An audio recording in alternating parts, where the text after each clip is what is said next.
How do you track the market? And does this really matter if you are an options day trader? Let's find out how you can use market benchmarks to your advantage when day trading options.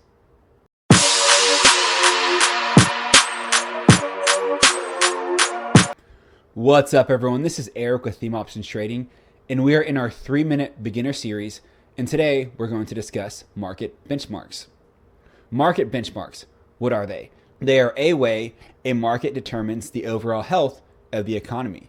If the benchmarks are doing well, one can potentially assume that the economy is doing well also. There are many different market benchmarks. You have Standard & Poor's 500, the Dow Jones, the NASDAQ, just to name a few. But when I trade, I focus on Standard & Poor's 500. And this is comprised of 500 large companies. This brings us to market indexes. An index cannot be actively traded. Standard & Poor's 500 or the S&P 500 index is the SPX.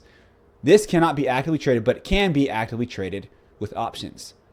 How does this get its value? Well, like I mentioned, it's comprised of 500 companies. So these 500 companies give the SPX its value, but not every company holds the same weight.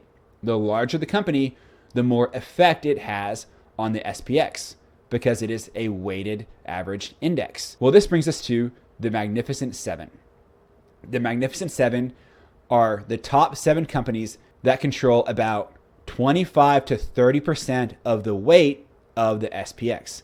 7 companies, almost 30% of control on the SPX's value. What are these 7 companies? We have Alphabet, Amazon, Apple, Microsoft, Nvidia, Meta, and Tesla.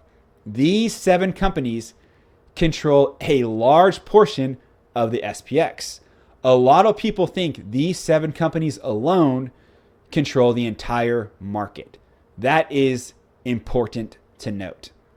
How do I use the SPX in my trading? I have to look at it to see if there is strength across the market or weakness across the market. I like to trade options on the Mag 7. Why would I be long on a Mag 7 company if the market is going down? I am trading against the overall market, and that doesn't really make sense. That is a very high-level overview of how you can use a market benchmarks for your trading. You need to account for the market flows. Are the buyers in control or are the sellers in control? And does your strategy align with who's in control? If not, you better have a good and back-tested reason for entry. Lastly, let's introduce the SPY. The SPX cannot be actively traded, but the SPY can.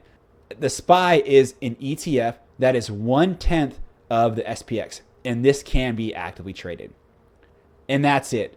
There will definitely be a part 2 of this video, but these are great introductory points on how you can use market benchmarks for your trading. Thank you for watching this video. If you haven't already, please subscribe to my channel and like this video if you found that it added value.